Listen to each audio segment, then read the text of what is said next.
Hello students, welcome to V V Lakshmi classes. మనం inter second year maths 2B నుంచి circles అనే chapter నేర్చుకుంటున్నాం కదా. ఈరోజు ఎక్సర్సైజ్ 1Aలో రోమన్ నెంబర్ 3లోని సెకండ్ ప్రాబ్లం సాల్వ్ చేద్దాం. ఓకేనా? Let's start the class. చూడండమ్మా, ప్రాబ్లం ఏమి ఇచ్చారు? Find the equation of a circle passing through 0, 0 and making intercepts 4, 3 on x-axis and y-axis respectively. So ఇక్కడ ఏమంటున్నారు? సర్కిల్ ఈక్వేషన్ ఫైండ్ చేయమంటున్నారు. ఓకే, సో ఆ సర్కిల్ అనేది ఏ విధంగా ఉంటుందట? ఆ సర్కిల్ అనేది ఆరిజిన్ 0, 0 ద్వారా పాస్ అవుతుంది.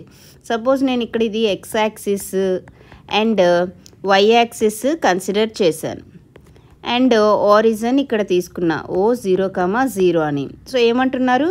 మనం సర్కిల్ ఈక్వేషన్ అనేది 0, 0 ద్వారా పాస్ అయ్యే సర్కిల్ ఈక్వేషన్ తీసుకోవాలి. అండ్ అదేవిధంగా ఏమంటున్నారు? ఆ సర్కిల్ అనేది x-axis మీద 4 యూనిట్స్ దగ్గర ఇంటర్సెప్ట్ చేస్తుంది. ఇంటర్సెప్ట్ అంటే సో 4 యూనిట్స్ దగ్గర ఆ సర్కిల్ అనేది x-axisని కట్ చేస్తుంది. అదేవిధంగా y-axisని ఎక్కడ ఇంటర్సెప్ట్ చేస్తుంది? 3 యూనిట్స్ దగ్గర ఇంటర్సెప్ట్ చేస్తుంది. సో అంటే y-axisని 3 యూనిట్స్ దగ్గర కట్ చేస్తుంది. సో సర్కిల్ అనేది ఈ విధంగా ఉంటుంది. అంటే ఇప్పుడు ఈ సర్కిల్ అనేది ఇది ఎక్కడ 4 యూనిట్స్ దగ్గర అంటే 4, 0 పాయింట్. ఇది y-axisని 3 యూనిట్స్ దగ్గర అంటే పాయింట్ 0, 3. సో ఇప్పుడు మనం ఏం ఫైండ్ చేయాలి? సర్కిల్ అనేది ఈ 3 పాయింట్స్ ద్వారా పాస్ అవుతున్నప్పుడు ఏమవుతుంది అనేది ఫైండ్ చేయాలి. ఓకే, సో చూడండి సొల్యూషన్ ఏ విధంగా చేస్తున్నాను. First equation of a circle consider చేయండి. Equation of a circle is ఏంటి circle equation? x² + y² + 2gx + 2fy + c = 0. Equation 1 అనుకోండి. అండ్ ఇక్కడ మనకేమి ఇచ్చారు? Equation of a circle passing through 0, 0 అని ఇచ్చారు and making intercepts 4, 3 on x-axis and y-axis. So అంటే ఇక్కడ ఏమవుతుంది? ఈక్వేషన్ ఆఫ్ ఏ సర్కిల్ అనేది 0, 0 ద్వారా పాస్ అవుతుంది, 4, 0 ద్వారా పాస్ అవుతుంది అండ్ 0, 3 ద్వారా పాస్ అవుతుంది. సర్కిల్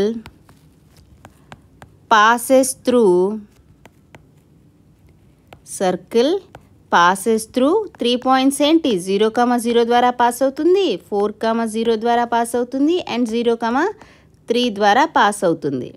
ఓకే, ఇప్పుడు చూడండి ఫస్ట్ 0, 0 ద్వారా పాస్ అయితే ఏమవుతుంది? x ప్లేస్లో 0, y ప్లేస్లో 0 సబ్స్టిట్యూట్ చేయండి. 0² 0, y² 0² అంటే 0, 2z × 0 0, 2f × y 0 + c = 0. ఓకేనా? నెక్స్ట్ అదేవిధంగా 4, 0 సబ్స్టిట్యూట్ చేయండి. ఏమవుతుంది? x ప్లేస్లో 4 సబ్స్టిట్యూట్ చేయండి. 4² అంటే 16, y ప్లేస్లో 0 సబ్స్టిట్యూట్ చేయండి. 0² అంటే 0, 2g × x ప్లేస్లో 4 అంటే 2 4s 8, 8g. y ప్లేస్లో 0 సబ్స్టిట్యూట్ చేస్తే ఏమవుతుంది? 0 + c అంటే ఇక్కడ వాల్యూ ఏమొచ్చింది? 0 కదా, కాబట్టి 16 + 8c = 0 అవుతుంది. దట్ ఎంప్లాయిస్ 8g ఏమవుతుంది? -16. దట్ ఎంప్లాయిస్ g ఏమవుతుంది? -2. ఓకేనా? అదేవిధంగా 0, 3 ద్వారా కూడా పాస్ అవుతుంది కదా. ఓకే, సో ఇప్పుడు x ప్లేస్లో 0, y ప్లేస్లో 3 సబ్స్టిట్యూట్ చేయండి. ఫస్ట్ x ప్లేస్లో 0 అంటే 0² 0 అవుతుంది. y ప్లేస్లో 3 సబ్స్టిట్యూట్ చేయండి. ఏమవుతుంది? 3² అంటే 9 + 2g × x 0 కదా అంటే 0 అవుతుంది. 2f × y ఎంత? 3, 2 3s 6, 6f + c అనేది ఏమొచ్చింది ఇక్కడ? 0 = 0. దట్ ఎంప్లాయిస్ 6f ఏమవుతుంది? -9.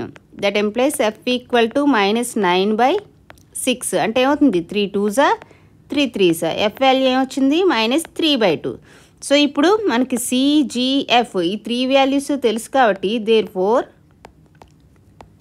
రిక్వైర్డ్ సర్కిల్ ఈక్వేషన్ ఈజ్ ఏమవుతుంది? Circle equation x² + y² + 2gx. g అంటే ఏంటి ఇక్కడ? -2, 2 × -2 -4 అంటే -4x. నెక్స్ట్ 2f, ఇక్కడ 2f ఏమవుతుంది? 2 × -3/2, 2 2 క్యాన్సిల్ అయితే -3y ప్లస్ సి వాల్యూ ఏంటి 0 కదా, ఈక్వల్ టు 0. ఓకేనా, అర్థమైందా? ఇక్కడ ఏం చేశాను, జిఎఫ్సి వాల్యూ సబ్స్టిట్యూట్ చేస్తే మనకు కావాల్సిన సర్కిల్ ఈక్వేషన్ అనేది వచ్చింది. అర్థమైంది కదమ్మా. నెక్స్ట్ ప్రాబ్లమ్స్ చూడండి. చూడండి అమ్మా, ఈ ప్రాబ్లం ఏమంటున్నారు, find the equation of a circle passing through 0, 0 and making intercept 6 units on X axis and 4 units on Y axis. So ఇక్కడ ఏమంటున్నారమ్మా, ఒక సర్కిల్ అనేది ఆరిజిన్ ద్వారా పాస్ అవుతుంది. ఒక సర్కిల్ ఆరిజిన్ ద్వారా పాస్ అవుతుంది అండ్ ఎక్స్ యాక్సిస్ని 6 యూనిట్స్ దగ్గర ఇంటర్సెప్ట్ చేస్తుంది. అంటే ఏంటి, 6 యూనిట్స్ దగ్గర కట్ చేస్తుంది. ఓకే, సో ఇది 6 యూనిట్స్ డిస్టెన్స్ అనుకోండి. ఈ టోటల్ డిస్టెన్స్ ఏంటి, 6 యూనిట్స్. ఇది ఏ అని తీసుకోండి. అండ్ నెక్స్ట్ వై యాక్సిస్ని ఎన్ని యూనిట్స్ దగ్గర, 4 యూనిట్స్ దగ్గర కట్ చేస్తుంది. ఇక్కడ 4 యూనిట్స్ అంటే ఇది బి అనుకోండి. సో ఇక్కడ ఓ ఏంటి 0, 0 అండ్ ఓఏ అంటే 6 యూనిట్స్ డిస్టెన్స్ అండ్ ఓబి అనేది 4 యూనిట్స్ డిస్టెన్స్ అని తీసుకున్నాం. ఓకేనా, అర్థమైందా ఇంతవరకును? నెక్స్ట్ ఇప్పుడు ఈ సర్కిల్కి సెంటర్ సి అనుకుందాం, హెచ్, కే. సెంటర్ ఎప్పుడూ కూడా కార్డ్ని బైసెక్ట్ చేస్తుంది, అంటే ఇక్కడ మిడ్ పాయింట్ దగ్గర డివైడ్ చేస్తుంది. అర్థమవుతుందా? కార్డ్ అంటే ఏంటి, ఇప్పుడు ఏదైనా ఒక సర్కిల్ ఉంది అంటే ఆ సర్కిల్ మీద ఏమైనా 2 పాయింట్స్ తీసుకుంటే వాటిని జాయిన్ చేస్తూ వచ్చే లైన్ సెగ్మెంట్నే కార్డ్ అంటారు. అండ్ సర్కిల్ యొక్క సెంటర్ ఎప్పుడు ఆ కార్డ్ని బైసెక్ట్ చేస్తుంది. ఓకే, కాబట్టి ఇక్కడ ఈ సి అనేది ఓఏని 2 పార్ట్స్ కింద డివైడ్ చేస్తుంది. ఈ పాయింట్ డి అనుకోండి. Okay, D is the mid point of OA. అదేవిధంగా ఓబి అనేది కూడా కార్డే కదా, ఓబిని కూడా మిడ్ పాయింట్ దగ్గర డివైడ్ చేస్తుంది. ఇది ఈ అనుకోండి, is the mid point of OB. So ఇక్కడ ఏమవుతుంది, ఓడి వాల్యూ ఏమవుతుంది, డి అనేది మిడ్ పాయింట్ కదా, మిడ్ పాయింట్ కాబట్టి 6 యూనిట్స్ని హాఫ్కి డివైడ్ చేసి ఇది 3 యూనిట్స్, ఇది 3 యూనిట్స్ అంటే ఓడి అనేది 3 యూనిట్స్ అయింది. అదేవిధంగా ఇక్కడ ఈ అనేది కూడా మిడ్ పాయింట్ ఆఫ్ ఓబి అంటే ఓఈ ఏమవుతుంది, 4 యూనిట్స్లో హాఫ్ 2 యూనిట్స్ అవుతుంది. ఇప్పుడు మీరు అబ్జర్వ్ చేస్తే సి అనే పాయింట్ యొక్క కోఆర్డినేట్స్ చూడండి ఏ విధంగా ఉంటాయి. ఫస్ట్ ఎక్స్ కోఆర్డినేట్, ఆరిజిన్ నుంచి సి అనేది ఎక్స్ ఎంత డిస్టెన్స్లో ఉన్నట్టు 3 యూనిట్స్ డిస్టెన్స్, అంటే ఇక్కడ ఎక్స్ కోఆర్డినేట్ 3 అవుతుంది. అండ్ అదేవిధంగా ఆరిజిన్ నుంచి వై కోఆర్డినేట్ చూడండి ఎంత, 2 యూనిట్స్. ఈ అనేది ఎంత డిస్టెన్స్, 2 యూనిట్స్ డిస్టెన్స్లో ఉంది, వై కోఆర్డినేట్ 2 అవుతుంది. ఓకేనా, సెంటర్ ఏమొచ్చింది 3, 2 వచ్చింది. ఇప్పుడు రేడియస్ అంటే ఏంటి, సెంటర్ నుంచి సర్కిల్ మీద ఉన్న ఏదైనా పాయింట్కి డిస్టెన్స్. ఆరిజిన్ కూడా సెంటర్ మీద పాయింటే కదా, సో ఇప్పుడు ఓసి అనేది రేడియస్ అవుతుందా, ఓసి అనేది ఏమవుతుంది, రేడియస్ అవుతుంది. That implies OC square is equal to are square. O అంటే ఏంటి 0, 0, సి అంటే 3, 2. డిస్టెన్స్ ఫార్ములా ఏమవుతుంది 3 - 0 whole square plus 2 - 0 whole square is equal to are square. Simplify చేయండి, 3 - 0 అంటే 3 స్క్వేర్ 9 ప్లస్ 2 - 0 స్క్వేర్ అంటే 2 square 4 r square. That implies r square is equal to ఏమొచ్చింది 13. ఇప్పుడు centre radius మనకు తెలుసు కాబట్టి ఈ రిక్వైర్డ్ సర్కిల్ ఈక్వేషన్ ఏమవుతుంది, required equation of a circle is ఏమవుతుంది, x minus h whole square plus y minus k whole square is equal to are square. X minus h అంటే ఇక్కడ ఏంటి 3, x minus 3 whole square plus y minus 2 whole square is equal to are square అంటే ఏమొచ్చింది 13.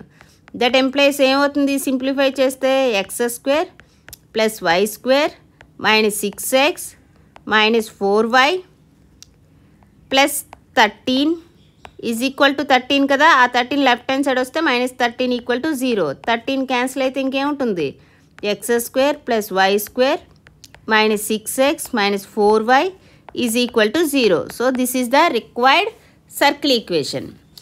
అయితే మనం ఇక్కడ intercepts అనేవి positive తీసుకున్నాం, 6 యూనిట్స్ 4 యూనిట్స్ అనేవి పాజిటివ్ తీసుకున్నాం కాబట్టి ఈ విధంగా వచ్చింది. ఒకవేళ నెగిటివ్ అయితే